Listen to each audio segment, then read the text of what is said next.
And he answered, Here am I. And he ran unto Eli and said, Here am I, for thou callest me. And he said, I called not. Lie down again. And he went and lay down.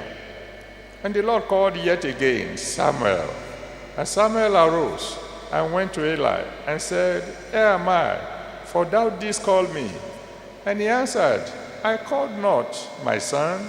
Lie down again.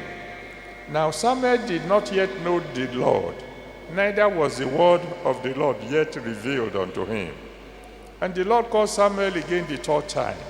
And he arose and went to Eli and said, Here am I, for thou didst call me. And Eli perceived that the Lord had called the child.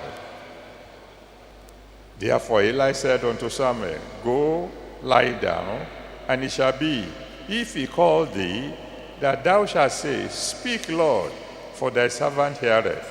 So Samuel went and lay down in his place. And the Lord came and stood and called as at other time, Samuel, Samuel. Then Samuel answered, Speak, for thy servant heareth. I pray that your children will soon begin to hear from the Lord.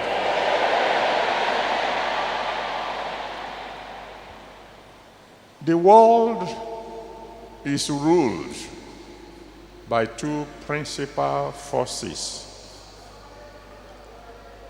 darkness and light. Genesis chapter 1, from verse 1 to 3. Genesis 1, verse 1 to 3. In the beginning, God created the heaven and the earth, and the earth was without form and void, and darkness covered the face of the whole earth, and the Spirit of God began to move.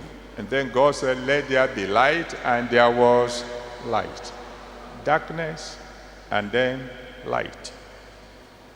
Now these two forces are represented or presented or depicted in the Bible by various names. Deuteronomy 30 verse 19, Deuteronomy 30 verse 19 refer to them as death and life, curses and blessings. Psalm 30 verse 5. Psalm 30 verse 5 says, Weeping may endure for a night, joy comes in the morning. In other words, weeping and night, they are together, darkness and sorrow.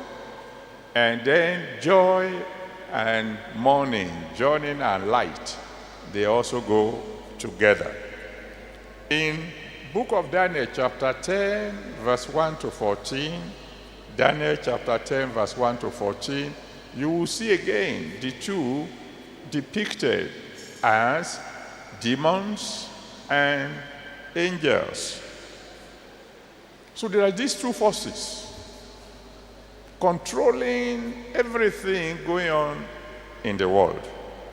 Now, what happens in your life is greatly determined by which of these two forces is in charge.